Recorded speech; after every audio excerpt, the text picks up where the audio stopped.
سحب لينا شي ولاد زعما كان معاهم على برا؟ لا هذا راه عنده شي 30 عام 30 عام. متزوج ولا مزوج بولادو؟ يلاه زاد عنده بنيه. لا حول ولا قوه الا بالله. مشاهدي قناه شوف تي في، اهلا ومرحبا بكم معنا في هذا البث المباشر مباشر معكم من مدينه الدار البيضاء مع هذه السيده هذه اللي صراحه فاجاتنا بواحد التفاصيل اللي هي جد خطيره. وقعت يعني في قلب المنزل ديالها مع الابن ديالها اللي كيعاني من اعاقه ذهنيه. ياك اختي؟ كيعاني من اعاقه ذهنيه، تعرض للاغتصاب من طرف يعني على يد الجار ديالها اللي ساكن معاها في نفس الدار. نعم واخا ماشي مشكل، واخا ما نقولوش الاسماء صافي. ولدها اللي مسكين معاق ذهنيا تعرض للاغتصاب من طرف يعني رجل اللي كيبلغ من العمر 30 سنه، والسيده حتى هي تعرضت كذا مره هذا الاغتصاب ومازال كتعرض الان التهديد من طرف هذا السيد. السلام عليكم. وعليكم السلام. عاودي لنا التفاصيل ديال هذا الاغتصاب. السلام عليكم. وعليكم السلام ورحمه الله تعالى وبركاته. انا الاختي كنت نهار الاربعاء كنا نهار الثلاث بالليل كنا بايتين عند الوالده. اييه بايتين عند الوالده صافي جينا الصباح جايين في الطاكسي. احنا مشينا للابوراتور هو نزل حدا عكاشه. ملي جا للدار طلع الصاك ما كاين حتى واحد ويقول لي واش كاينه ماماك؟ قال ليه لا ويقول لي اجي. ملي قلت ليه وليدي علاش ملي ديك الساعه ملي قال لك اجي هادشي اللي كنعاود نكذب على علاش الخميس ملي قلت ليه على وليدي علاش وليدي قال لك اجي قال لي ماما ما عرفتش صافي هي هذيك الاربعاء. المهم قال لي اجي دخلوا ما بين 11 و 12 دخلوا البيت. ما كنتيش؟ انا ما كنتش، انا كنت كنت مشيت للابوراتوار ندير تحاليل انا والوالده مرضين. صافي هي هذيك جينا هو دخلوا قال لي اجي دخلوا البيت عنده وحيد لي هو حيد لي السروال ديالو حيد لي حوايجو حيد لي السروال ديالو غير السروال حيد لي السروال ديالو وجلسوا في الارض بركوا جن. هو ولدي جلس في الارض وتجنب حاشاك عطى المؤخره ديالته ليه. الا بالله العلي العظيم. المهم انا ملي قال لي ماما ملي حط الراس ديالو صافي قال لي كان باغي يدفع. انا قال لك ماما وعدتني ملي وعدتني اغتصاب ديال بصح اغتصاب ديال بصح ماشي تتحرش. لا هذا راجل راجل مع راجل ومريض استغل المرض ديالو استغلو يعني ما قدرش يدافع على راسه. لا مسكين ما قدرش يدافع على راسه. صافي هي هذيك قال لي ماما ملي سالا لا داعي للذكر. انا قال لي ماما كمل بيدي بهذه الطريقه هذه ماشي اللي هو هذا يعني هذا اللي اغتصبوه. فهمت. المهم سمحوا لي يا جمهور المشاهدين ما ماشي مشكل حنا عاضرين. حنا الهدف من هذا اللايف هو انك توصلي الصوت ديالك اول حاجه عبره باش انه الاباء يردوا البال للوليدات ديالهم وما يبقاوش يثقوا في نابورت كي ياك هذه الاولاد في ايا كان. ثانيا انه السلطات يعني تقوم بالدور ديالها كالعاده انها يعني تاخذ داك الحق ديال ولدك. كملي لنا اختي شنو وقع من بعد صافي خرجوا. ملي خرجوا الدري مسكين هز اغتصبوا على خاطره وخرجوا. قال لي اجي وشويه خرجوا شويه الدري انا ما قال لي والو. ولدي مسكين هز كروسه مع الدري اللي كريريسه كيبيع فيها بيمو وكيبيع فيها هذا ديك التخربيق ديال البصاصات وداك الشيء. باش كيسلف الوقت. هما مسكين ما كيعرف يبيع ويشري ما كيعرف الصرف ما كيعرفش الحساب ما كيعرفش بزاف د الحوايج مستغلينه حتى من هذا الضعف ديالو وهذا المرض ديالو مستغلينه مسكين. والدراري حتى هما اللي في الدرب الدراري واي واحد كيستغلو مسكين ماشي الكبار. انا كندوي لك على الدراري الصغار اللي باقي ما واصلين لاج ديالو. هذا الاغتصاب هذا هو ابشع الصغير اللي يقدر يتعرض ليه اختي.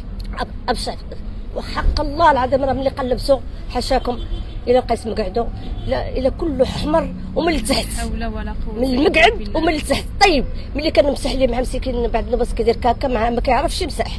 انا اللي نمسح انا اللي نوضي انا اللي نلبس. انت اللي هزه وليدي؟ انا اللي هزه وليدي. عندي غير هو لا عندي غير هو اللي عندي عطاه لي الله سبحانه وتعالى. هذا ابتلاء من عند الله. انا حامده بالله انا حامده بالله ولكن ما يتعداش ليا على ولدي. انا 21 عام وانا حاضنه عليه في الاخر يتكرفس لي عليه. وانت دابا راه خارجه بلباس ديال الخدمه. انت كارديانه انا دابا وليت فيما كنجي كنجيبو فيما كنجيبو نكمل كتجيبو معاك البلاصه حيت ولا كيخاف منه وكيخاف حتى من عائلته. صافي اختي هي هذيك نهار الخميس بالليل هذه الاربعه وقعت شي مع 11 12 ما بين 11 و 12 نهار الخميس بالليل. الاربعه هذه نهار الخميس حنايا مع كيجي البيس شويه معنا عندي الطونسيون كنتخنق حل شويه الخاميه. هو دخل اش دار طلع ليا وانا نقول ليه قلت لولدي هذا ما كيطلع لينا كيتجرأ كاع كيطلع لينا. انت كاريه بيتك معك هو معك في نفس الدار. معايا في نفس الدار طلع هكا بحال الخاميه وانا نقول للوالد هذه ماما الفاشلي هذا ماما الفاشلي دار سميتو جا طلع لينا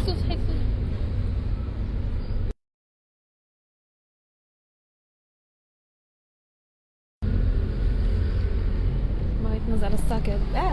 قلت لك ولا لا؟ فين كمل. كملي لنا اختي.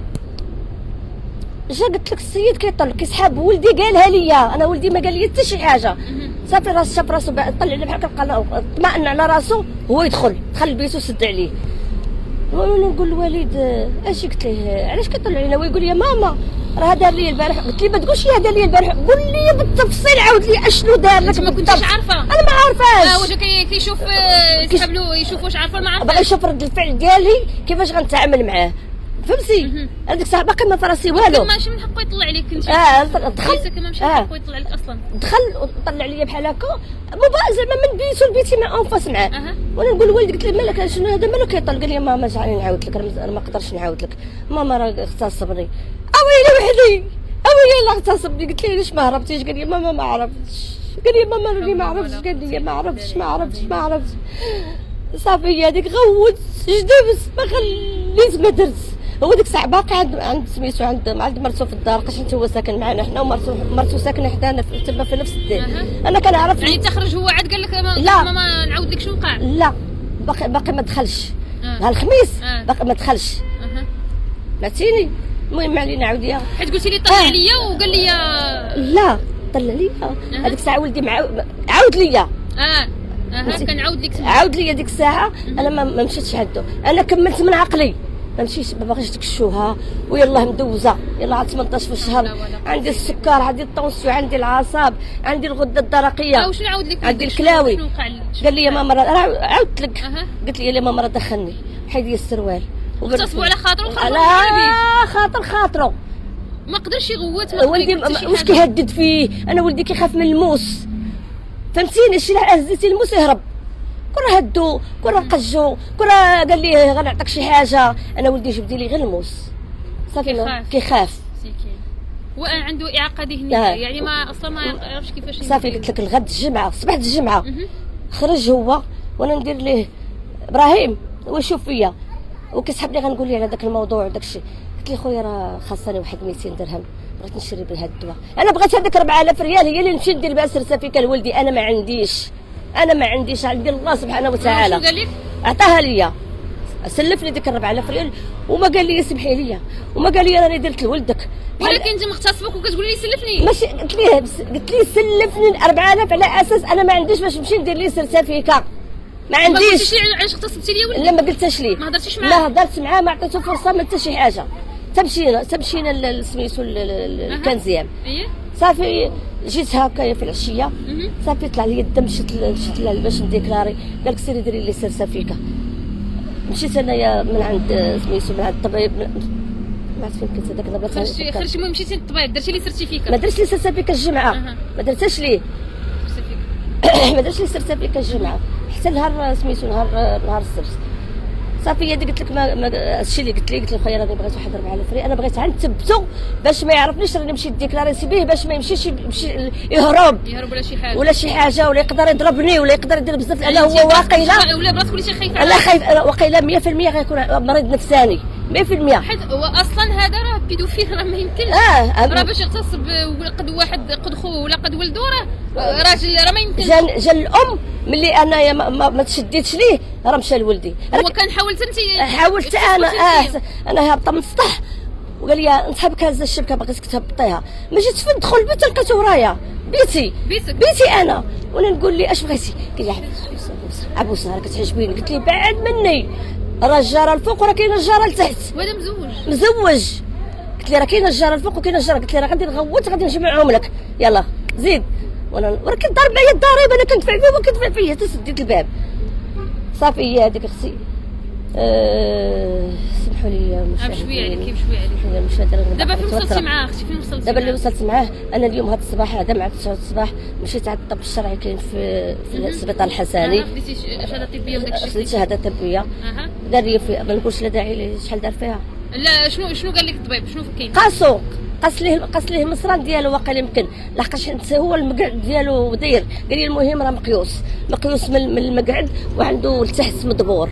مسكين لا حول ولا قوه. حيت كان ناعس معاه بحال هكا ديك القضيه ديال الجن. واخا مشيتي للبوليس اليوم عند البوليس؟ مشيت اليوم عند البوليس لان البارح ملي خرجت من الكوميساريه تهجمت عليا مرت خوه وتهجمت عليا اختو وتهجمت عليا اختها. علاش؟ وتهجموا عليا الجيران، جيراني وجيرانهم. علاش؟ قال لك لا انتي اللي مقريه ولدك، انتي اللي مقريه ولدك كتقولي ليه قول، لانك انتيايا ضربتي مع واحد جارتك وواحده اخرى سميتها ايمان. قالوا لي انت اللي حرشتي كما حرشتي. دابا هادشي بوحدو بمشكل. هاد المشكل علاش؟ هاد المشكل هو علاش؟ هاد المشكل هو علاش؟ حول ولا زعما انا راه بقى واخد مني موقف، لحقاش انت انا عيطت ليه في التليفون قلت له شهد ليا. قال لي ما تشهدش لك، انت جارتي وهي جارتي ما تشهدش ليكم. وكاك ما قال كلمه الحق. انت دابا انت كأم فاش شفتي ولدك تعرض للاغتصاب وانت براسك كتعيشي هاد التهديد هذا، باش كتحسي؟ حسيت بالانهيار، حسيت بنفسيتي ماشي هذيك، حسيت بان هذا السيد دمرني، حسيت بانني صافي ما بقاتش الانسانيه. واش 30 عام ومغتصب دري مسكين لا حول له ولا قوه. شنو النداء اللي بغيت توجهي اختي؟ اللي بغيت نوجه كنطالب من سيدنا الله يجازيه بخير، وكنطالب من سيد الحموشي انهم يردوا لي دم وجهي ودم وجه ولدي، ويردوا لنا الاعتبار ديالنا، لاننا هذا الشيء اللي كيطرا بالنسبه للانسان المعاق راه ماشي مشكل، ماشي مشكل، مشكل كبير. انا كنطالب بجميع الامهات لدرجه انك مضطربه بزاف حتى الهضره ديالك راه انا كنطالب بجميع الامهات اللي عندهم المعاقين انهم حتى هما يديروا هذه الطريقه اللي درت انا، ما يقولوش لا حشومه، يهضروا على راسهم اول حاجه يردوا البال لوليداتهم. خاص الاباء يردوا البال لوليداتهم، ما يبقوش يخليهم مع ايا كان في الدار، وانهم حتى هما يديروا هذه الخطوه اللي درتها انا، لان هذا الشيء ماشي عيب. لا انا خلي سبحان هكاك هذا السيد هذا اغتصب ولدي، يقدر يغتصب واحد اخر، يقدر يغتصب واحد اخر، يقدر يدير بزاف د الحوايج، يقدر يدير انه بزاف د الحوايج. رساله وصلت.